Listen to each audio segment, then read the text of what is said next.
thank you for all being here. I know some of you traveled from places that are even much colder than it is here today, so thank you for that. So this would normally be the part where I would look over at council and ask them to confirm that I had quorum. I'm not going to do that yet. I believe I'm one short on quorum because of the parking and some of the weather. So if the Procurement Council members are willing to indulge me, rather than doing the minutes and some of those items up front, what we will do is we'll do the non-voting items first. So there are some things that I can continue to update the council on. There is what we're going to do first is actually take the presentation from the agenda and move it up, the presentation for this year's GovBuy. And we will do a call for quorum as we approach those other items. Assuming we have quorum at that point, we will then go through, vote on the minutes, vote on any other items that are before the board, and take those items once we have quorum. Is that an acceptable process for everybody today? Since we're having some, what I assume are parking and other technical difficulties? Okay, so we're going to go in sort of the reverse order of significance for the business. So we're going to take the presentations on a procurement item first. At the last meeting, we got a request to do a presentation that very much centered on ag and markets. The member of the council who requested that could not be here today. So that item is still under consideration. We will still do that presentation, but we do expect to do that at a future meeting. So we just wanted everybody to know your requests are not being ignored, but it didn't make sense for us to do that. So instead, we're going to ask Harry Brown from the OGS Procurement Services team just to give us an overview of the upcoming GovBuy. Good morning, everybody. Morning. I won't be before you long, but I just wanted to share some updates and how we're progressing with the 2019 GovBuy. As some of you may already know, that it is a joint venture training event, if you will, with the New York State Comptroller's Office, the State University of New York, SAMPO, and we have a new co-sponsor this year in the form of BOCES. So we're really excited that they're joining us this year. The GovBuy event, you see some of the save the dates that were available in the hallway and that are on your desk. Is going to be held on Tuesday, April 30th and Wednesday, May 1st at both the Empire State Plaza and for the second year at the Albany Cap Center. Now, having two venues not only increases the number of classrooms, but it also gives us the opportunity to offer more exhibit space to the vendors, which is very important because they are the ones that are actually supporting financially this event. So we want to make sure that they're happy. Now, one area as far as an opportunity of improvement that we saw from last year is that in order to drive traffic to the exhibitor hall, especially in the Albany Cap Center on the second floor, we're removed strategically some of the booths that kind of block the view near the escalators for the upstairs, because we want to have, you know, productive, if you will, as far as people visiting the exhibitors and have as much exposure. So we've learned from last year some things to remove some obstacles to make things more efficient. Quantity, as we know, isn't always better than quality. With that being said, we're going to have various training classes for the state, local, that will be state and local entities that will be taught from volunteers, some of our partners, the BSC, SFS, MWBE, as well as SDVOB offices. Now, in addition to procurement services, BRIM, OGS Council, Sample, OSC, and BOCES as well will be participating and partnering with us in providing training. We're also including, again, the government gallery, which is going to be placed around the base of the egg. And at this time, we have a commitment from 16 government agencies. We have room for 18, so we're almost max, so we're doing pretty good there. The preferred sources will once again be here in Meeting Room 6 as well as the Northwest Gallery. And the New York State Lottery has committed again to a booth space on the second floor of the Albany Cap Center. Now that is key. That is another area and opportunity of improvement. Because we're one event in 2 locations, we've got to drive that traffic to the Albany Cap Center as well, so that our exhibitors are happy in that area, and the lottery is a humongous draw. And so to have them strategically placed on the second floor in the Albany Cap Center is going to really drive things home for us in that area, we believe. What's really cool, what we have embarked on this year is with respect to our registration process, making things more streamlined and making things more easier for our attendees as well as our exhibitors. What we've done is we've created a win-win-win situation with respect to this time contracting with a New York State certified WBE, P&V Enterprises from downstate, which has created a web-based exhibitor and attendee registration site which mirrors our past registration site that we did internally. What's really cool about this is that it is easily accessible not only from our OGS website, but the software has allowed our office to obtain real-time reports so that we can really accurately monitor registrants' information and payment data. Now, with this registration process, payment in the form of credit card is entered directly on the site and immediately processed also through our electronic value transfer contractor, Key Merchant Services, allowing OGS to be paid more effectively and efficiently. So it's a win-win-win. It's easy, more ease of registration for our attendees and constituents. We're utilizing the electronic value transfer contract in our OGS centralized contract portfolio, and we're able to actually acquire real-time reporting in various ways to help us monitor and track our success. Now, as of right now, we currently have 106 vendors, which includes SDVOBs, MBEs, and WBEs, as well as New York State small businesses. We have a total reserved booth space of 320. So we're doing great. There's room to go, but you can see we're progressing nicely. So even though it's a fantastic start, we still need more as we're moving along. So definitely spread the word. You see the save the dates that are available to you. Send everybody to our customer services. Send everybody you know to our website, and we can accommodate them as well. In addition to that, currently, executive management is presently working with P&V Enterprises, our registration vendor, to finalize our attendee registration site that is scheduled to open up in early March. One other note to increase foot traffic at the exhibitor halls, we're going to have another giveaway. It's been pretty popular for the last couple of years, and what's really cool about that is I love to see how it brings out the kid in everybody as far as going on various different scavenger hunts and just how we've created, you know, different methodology, if you will, for the giveaway, that they would visit different vendors and acquire certain milestones that would put them in a position to potentially win a really nice giveaway, and everyone bought into it. So we're going to continue. If it's not broke, we're not going to fix it. So we're going to continue with that success. So, and it also in turn helps drive, you know, attention and traffic to the exhibitors, which is of great importance because, again, financially they're supporting the event. Just a couple of things and I'll be out of your way.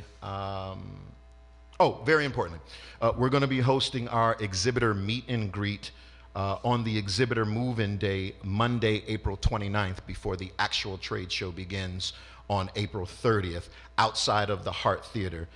This offers our exhibitors an opportunity to make contact with our procurement services contract management specialists so that they're able to put a face with the name and with the voice that they have been working with throughout their contracting experience. So we're looking forward to that. That's always a really good draw, and the exhibitors appreciate that. We've made several announcements on the event via our website, the contract reporter, our purchasing notification system, as well as social media with Twitter and Facebook. So, you know, please take the opportunity if you will.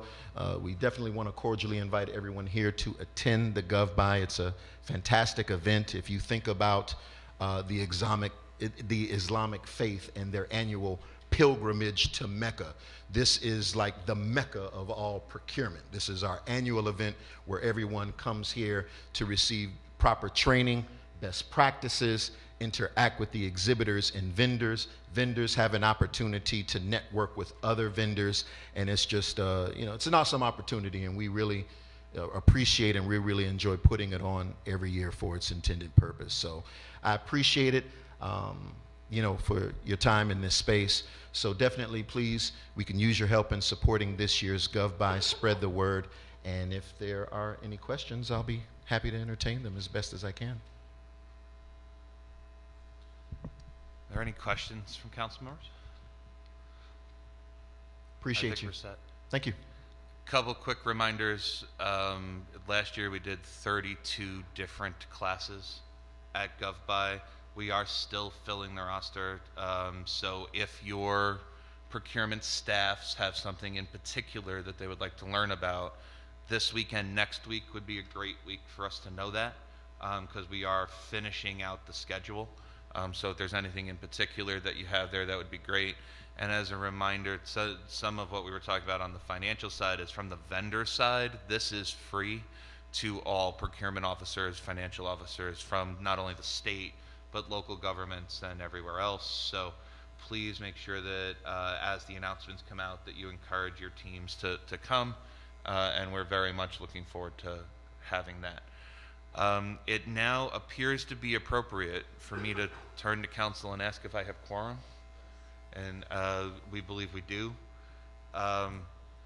Tom spent the first 2 hours of this morning stuck on a phone call with me already, so normally I would tell him that for being late he had to teach 2 classes at GovBuy, but we're going to give him a pass today. So I apologize for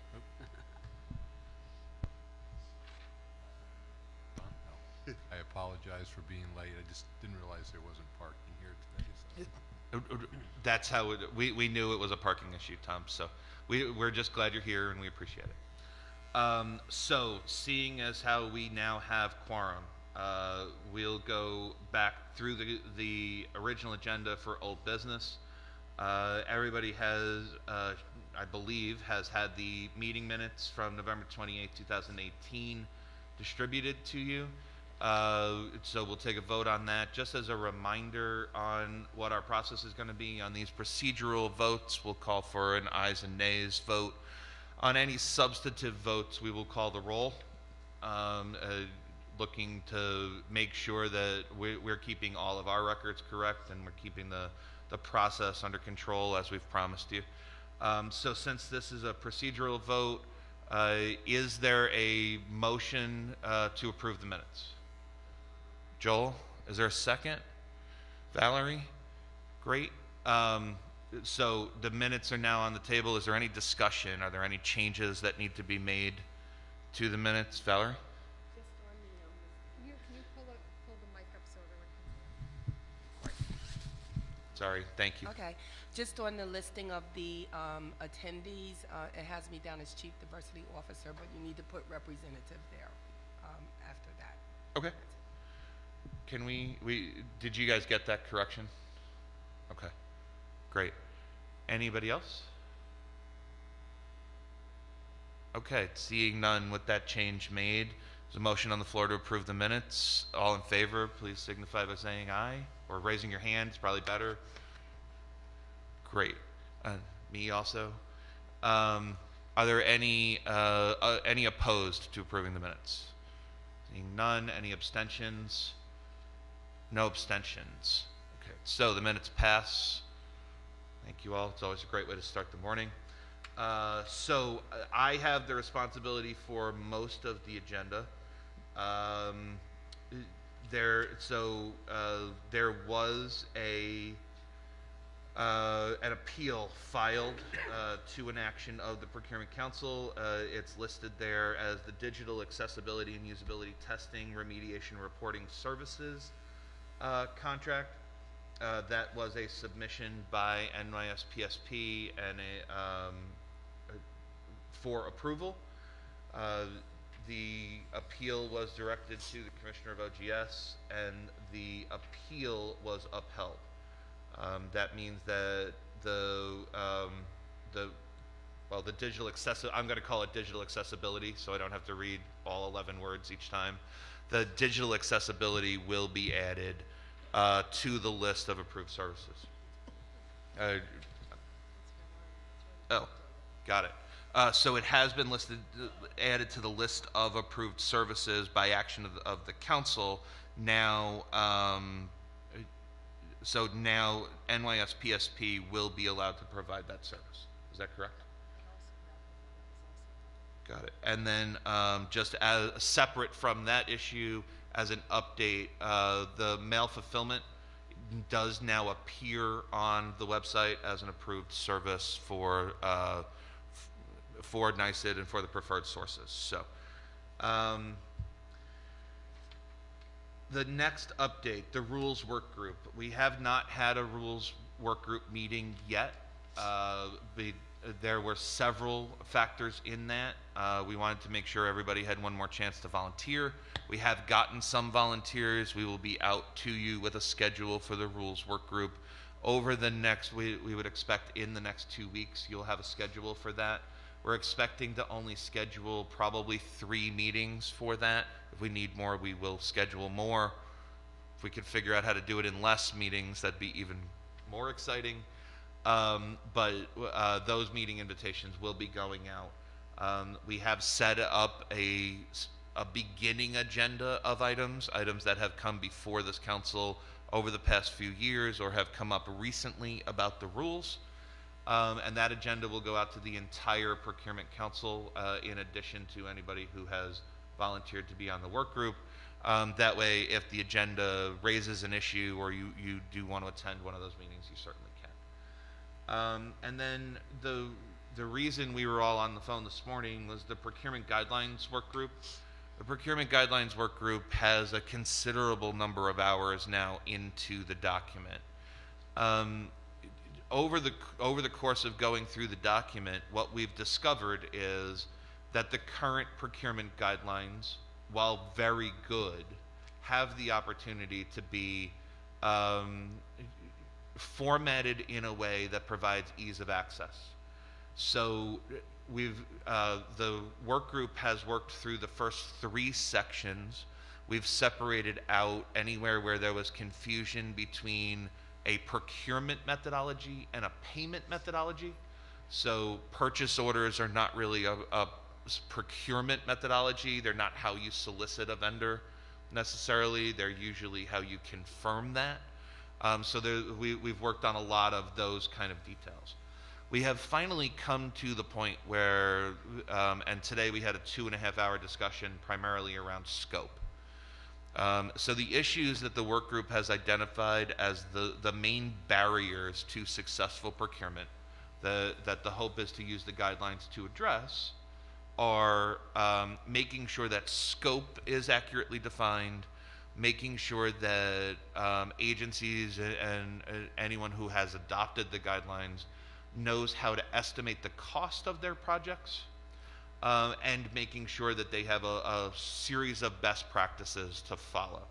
So there is a lot of work being done to standardize it along with the current statutes. There are some cleanup work to be done, and then those sections will be distributed. I would like to get some feedback from the whole council about whether they want to see finished sections in pieces or if they want to see the whole draft document from the work group. Again, we would say we're about 90% finished with the first 3 sections. We did considerable work on the second 3 sections today, but there is definitely some work to be done there. So just, even though it's not our normal procedure, does anybody have a preference? Would you rather see the document in pieces as it's finished, or as the work group is finished with it? It can only be finished after this group reviews it and approves it. Any thoughts there? No? Okay. If anybody does think that they'd like to see sections in advance, that would be great. Otherwise, we're going to continue to work on the whole document, then distribute it to the council for review. Okay? Um, does anyone have any questions about what is going on at the work group? I know a lot of you have representatives on the work group or are on the work group. Any specific questions that we can answer from the work group perspective? I know this process has been going on a long time. No. Okay, great. So the next item we have appears. Sorry, Tom? Yep, Tom Hipshin-Suni. I just wanted to acknowledge Sean and his staff. We have Angela and Stacy, and then we have Noreen and Mark and Tyler have done an incredible amount of work to keep us on track and to navigate through all the stuff that we have to do. So I just want to publicly thank you very much. I would obviously echo that. They're awesome, and we are putting some of them through the ringer on getting through this material. So they're making it so I can just show up and appear to know what I'm talking about every couple of weeks. Under new business, it is a requirement for OGS to report on, where do I have it? Got it. So it's a requirement for us to report on services that we have denied under our authority regarding the preferred sources, and in this cycle there are none. Jason, did you have something? Oh, okay. So our report is that there are none. We're happy to answer questions if anybody has any. But seeing none, we'll move right on to legislative updates. Tyler? Okay, good morning everyone. I'm Tyler Feen. I'm just filling in for Mark Hiller today, who's enjoying Costa Rica instead of the single-digit temperatures here in Albany. Couple of quick legislative updates. The first one, there's a new law in effect as of January 1, 2019. It is a new state finance law, section 139L, relating to sexual harassment prevention policies of bidders. And briefly, what it requires is that any bids made to a state agency or department on or after January 1st, where competitive bidding is required, must contain a certification that the bidder has a written policy addressing sexual harassment prevention in the workplace, which at a minimum meets the requirements of labor law section 201G, and that the bidder will provide annual sexual harassment prevention training to all of its employees. So there's solicitation language that should be included in all new solicitations effective January 1st. There's also a frequently asked questions link at the Department of Labor's website with a lot of different information about the new law that you can browse if you have questions. But everyone should just be aware that that's now in effect and should be included in all bids going forward. There are a few other pieces of procurement-related proposals that we are monitoring, specifically in the executive budget, the Transportation and Economic Development section. There are three pieces that are related to procurement that we're monitoring. First is Part V, which would incorporate internet neutrality principles into the state's procurement process. There's also Part AA, which would reauthorize and extend provisions of law relating to the MWBE program and expand upon the provisions of the findings of the 2016 disparity study. And then lastly, there's Part K, which would impose prohibitions on vendors making contributions during a procurement. Again, all of those at this point are just proposals in the executive budget, so nothing is finalized yet. They're obviously still subject to negotiation with the legislature, but we are monitoring those, and we will certainly report back when and if anything becomes finalized. In addition to that, we're monitoring a list of bills in the legislature related to procurement that have aspects of procurement, and we will again report back anything that gets passed by both houses and becomes signed into law. That's all I have for legislative updates. Any questions from council? Great. Thank you again, Harry, for your presentation. This is where on the agenda you would have been, so we appreciate you doing that early for us. So now we have some of our standing reporting items. So John, do you want to report on those? Through close of business January 29th, 2019, OGS has not approved any items under its standing authority since the last report given on 11/28 of 18. Thank you. Okay. In regards to the requirement that NYSED report on mail fulfillment, a letter was received from, a report was received from NYSED. It was forwarded to the Procurement Council by email, and the team has requested that it be published to the Procurement Council website. So just a footnote about this process. This is a new standing report that, based on the approval of mail fulfillment, that now comes before the council every time the council meets. What we have requested of NYSED is that the report will be directed to the council, will be provided to us in writing and provided out to the council. We have also requested that, particularly when there is a report of substance, that there will be a representative from NYSED here to answer questions. There is today. I think Maureen is here, right? I know she'd be open to questions, but the report was that there was no action, so we didn't anticipate any particular questions today or put Maureen on the agenda. Does anybody have questions? And is everybody okay with this model, whether the report will be submitted to us, it'll be distributed out, and then we'll provide opportunities for questions should the council members have any? Yes, generally? Okay, great. Thank you for being here anyway. So the next item on the agenda is the debriefing bulletin discussion. So I'm going to introduce this, and then we can go through it and have this discussion. A couple of introductory notes. The first one is the Procurement Council has a number of ways that it can be impactful to public procurement.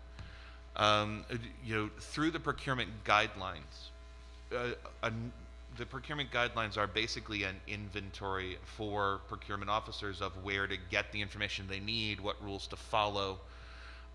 Some of those rules can't be contained in a single guidelines document. So over time, the Procurement Council has decided that the easiest way to address that is by putting out we call it a bulletin. So there are several that exist. Some of them need to be updated. Some of them are large enough, like the preferred source guidelines, which are actually a part of a bulletin, that they actually need to be updated as a separate initiative. Most of them would come before the council. So this is one of the ways that the council gets to be actively engaged in the procurement process and making sure that procurement officers, when they're acting on behalf of their agency or the state, they're following the rules that are in statute or that the guidance that the council has given them.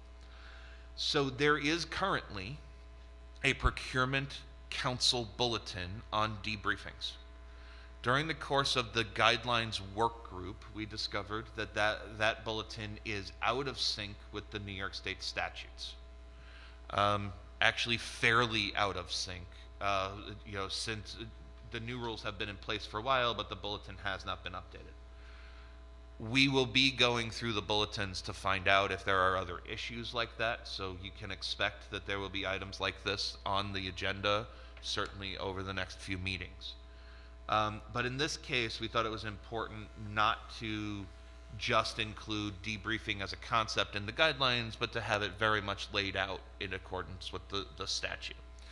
We've brought this to the procurement guidelines work group several times because that's where the idea originated. During those discussions, we had a number of discussions of, should we have forms? Should we have examples? Should we have a number of different permutations to how this should look? The general sense is that the bulletin should reflect the language of the statute, should clarify, draw attention to the mechanisms for delivery under that statute, but that should not necessarily prescribe a particular form or a particular methodology that every agency needed to look at. That came from the feedback from all of the agencies that are participating in the work group. So there are no worksheets attached to this.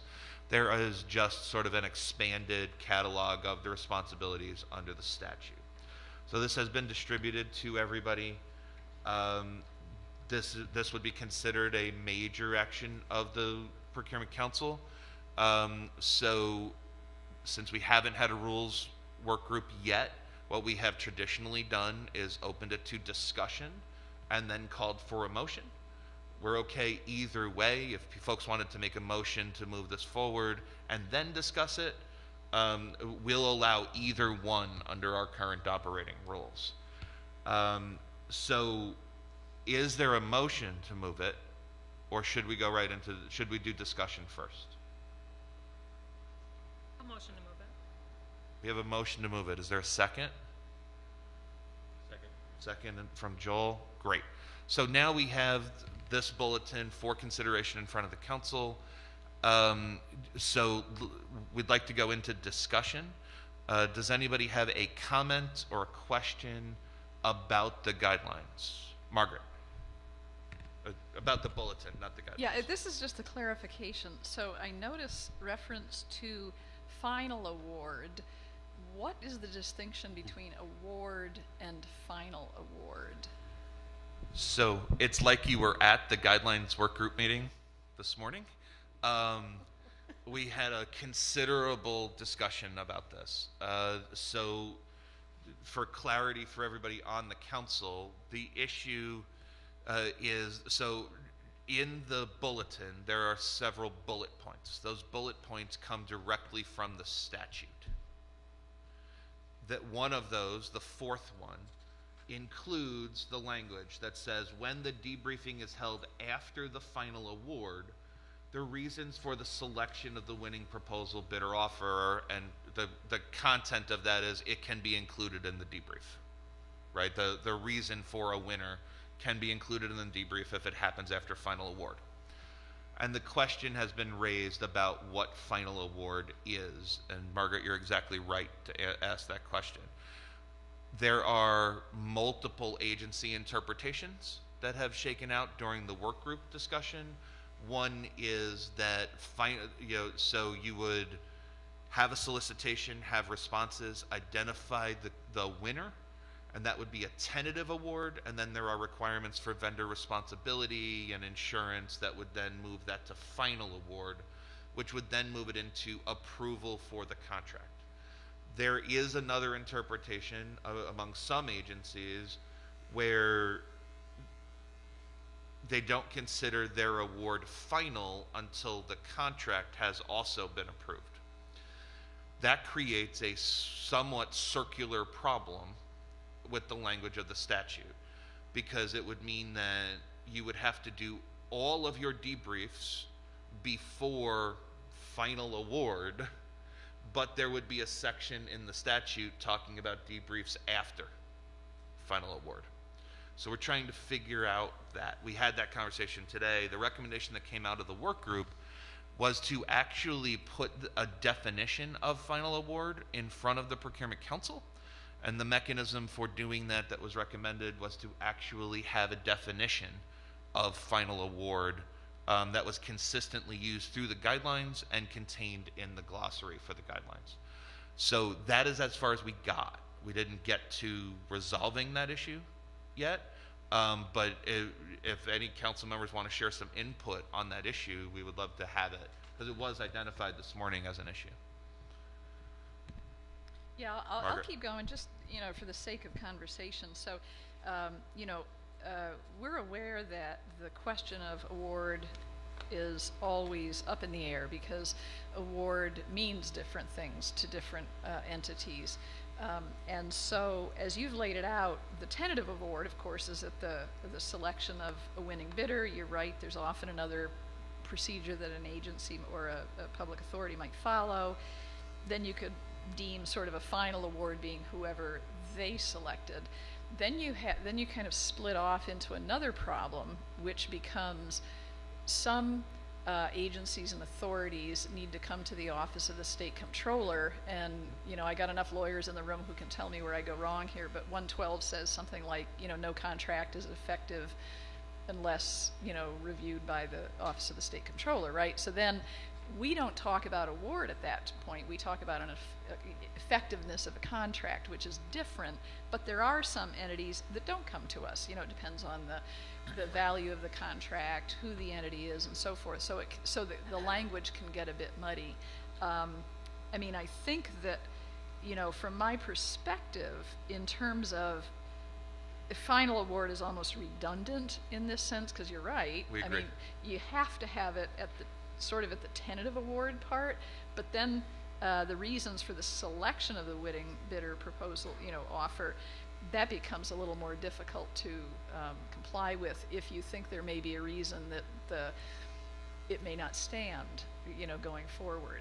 And I can't think of an example, but obviously our agency, for example, has turned back things, and you come up with a different winner when you relook at stuff. So yeah, it's right. Okay, so I just threw that out for a little conversation. Well, and just to add to that, there is the issue of if something is final award, are the other vendors who proposed under that still eligible if for some reason the contract was turned back, right? So there are real issues involved in how that gets defined. The challenge exactly, and I think that's why I mentioned it, because obviously this is quite specific as to providing the reasons. It may then become an issue of competitiveness or negotiation, that if you've revealed something that would somehow favor or disfavor that conversation, that becomes a sort of questionable. And it will ultimately be a question for this council about, there are a number of places where issues like this have been identified.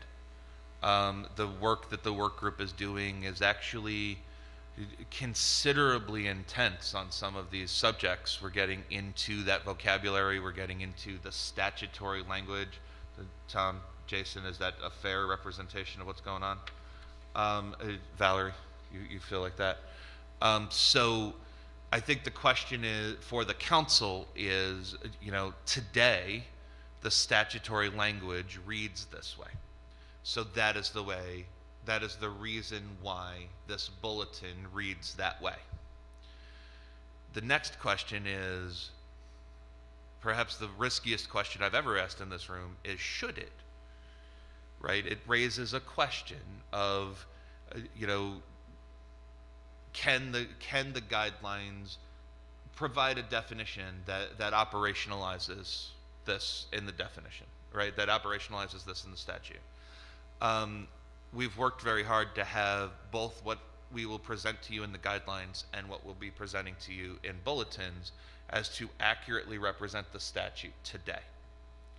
So, but I think, the work group has a considerable parking lot of issues that need to be discussed by the council, need to be talked about by the council, and ultimately may need to be addressed separate from the guidelines themselves. So I think it's a great entree into that issue. How it affects what we do today, we would wrestle with, because today it is how the statute reads, right? So the recommendation out of the work group today was to have a definition of that. But I think that's the best answer we have so far. Yeah, and I think that makes a lot of sense, right? You can't have something out there that's different than the statute, and obviously the existing guidelines are different as they are by quite a bit. Correct. I know, because we changed the debriefing language. So I guess, as sort of to put a bow on what I just talked about, I don't think I have an objection particularly, but I do think we need to be aware of, and it sounds like you were more than aware of that for 2 hours, so thank you. We are, but I think it's really important that the whole council is aware of that, and also aware of the fact that we are going to have some more conversations like that, which I don't know about all of you, but I'm pretty excited about, because that will be discussion of real technical procurement issues in front of the Procurement Council. And that's a great opportunity for all of us to be involved in that. Other comments on the bulletin? Other questions about the bulletin? Not everybody who's on the procurement council has been here for a bulletin. So does everybody understand that process, understand the intent of why we publish bulletins? Yeah, typically the thought process is these bulletins are easier to change than the procurement guidelines. It's an opportunity to bring a single subject before the council and address it. So, other questions, thoughts, comments? In the absence of that, there's a motion on the floor to approve this bulletin, so I'm going to call for a vote on that. I am going to figure out where I put my folder. Hang on, I have to do a roll call vote. Does anybody have the sheet?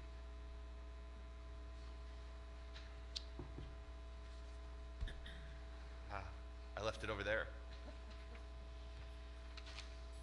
Thank you. Okay, so under the rules we had set up at the last meeting, we're going to go in order that you appear in the legislation that creates the procurement council, with the exception of the fact that the chair will vote last. So, vision of the budget. Jason? Aye. Office of the State Comptroller? Aye. Empire State Development? Aye. Valerie, do we present you as executive chamber or representative for the Chief Diversity Officer? I think it's the, The executive chamber? was the latter? The Okay. Chief Diversity Officer, yes. Representative Chief Diversity Officer? Aye. Thank you. It looks like Sean is not here, and Steve's not here. Legislative appointee, Amber Mooney? Aye. Legislative appointee, Winifred Schiff? Aye. You. Looks like Ron Tescarella is not here. Neither is Julie. Department of Corrections, JP? Aye. Is OPWDD present? No. Okay. And I don't believe Ag and Markets is present either, right? Okay. Department of Health? No, right? Okay. State University of New York, Tom Hipchin. Aye. Office of Mental Health, Paul. Aye. And Office of Information Technology Services, Joel. Aye. And the chair also votes aye. I think I have to call for any, I did a roll call vote. I don't have to call for nays or abstentions. I just have to ask, based on the votes, does that vote pass? Yes, okay. So again, just as a reminder, this council is currently operating under rules that require 11 for quorum and 11 for majority. And based on those rules, this motion passes, and this bulletin will be issued. It will actually be issued immediately, and it won't wait for the procurement guidelines to be approved in the revised form. What will actually happen is, because the Procurement Council had issued a previous bulletin on debriefing, this will completely replace that. So there won't be two debriefing bulletins out there. This document will take the place of the document on the website. Okay? So on the agenda, that brings us to open council discussion. Items anyone might want to raise, whether it be classes they want for GovBuy or super relevant issues for your procurement staff, or anything else that is burning in your mind. I have a question regarding the rules work group. What is the timeline, do you think, that'll get started and conclude? So our original expectation was to have it done hopefully by now, or to have had several meetings by now. Some of the logistics of doing that also during legislative transition and the budget process just didn't work out. So we're hopeful that it will be over the next 4 weeks or so. We would like to have a rules work group report to the next procurement council meeting. And Jason? the first agenda you said will be distributed to the council, so we'll know when the first meeting is. Yeah, so, and the agenda is just items we've identified as having been previously discussed or having been raised as issues. They don't have to be the full working agenda of the work group. It's just to give a starting point for that. And our hope is that that will inspire conversation. Winifred? Do you have enough volunteers for the work group? Work groups never have enough volunteers. So we are taking more volunteers. We brought a whole table of people that you can talk to take volunteers. We will again be cautious on this work group of making sure that we do not accidentally constitute quorum. The work group's intent is to be able to operate in an informal manner and then bring business to the work group, to the council, sorry. I'll only trip over that 3 or 4 more times. So if we get a lot of volunteers that are specifically from the council, we'll have a conversation with folks independently about whether a representative can come, that sort of thing. And that is just, we'd like the council to have some open discussion in the work group, but there are meeting notice issues if we constituted quorum without intending to, right? We would have had to give formal notice about a public meeting other than that. So yes, comma, okay? Other open discussions? JP? How is the procurement bulletin going to be issued? It's going to be like an email or OGS website or? Yeah, so all of the procurement bulletins are housed on the Procurement Council website, which OGS hosts. And we will also make sure that all the council members have it.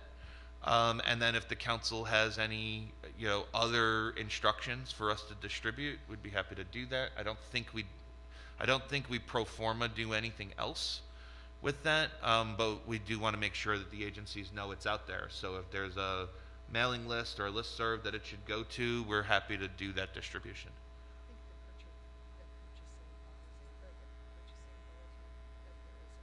Okay. So we believe there is a list. We will double check. Our goal will be to make sure that all of the procurement folks and all of the agencies have it. But it will definitely be published to the website. And then certainly once that happens, please feel free to share it. Okay? Other open business, open discussion. You guys put so much effort into coming to the meeting. I'm trying to give you a little more substance. In the absence of comments or questions or open council business, the next meeting is currently scheduled for April 17th, 2019, as always in this room. I believe as always at 11:30, is that correct? Right? Yeah, so at 11:30, and the chair will entertain a motion to adjourn. So moved. Margaret, motion to adjourn. Does anybody want a second? Amber? Since this is a procedural vote, I'll just call for all of the ayes. Would all in favor of adjourning please signify by raising your hand? Okay. Are there any nays? Abstentions? Recusals? No. Okay. Thank you all for coming and helping us have this meeting today. The bulletin will be out, and we will see you all in April. And then just as a reminder, if you need any more information about GovBuy on your way out, please see Harry. Bev is here too, but please see any of them.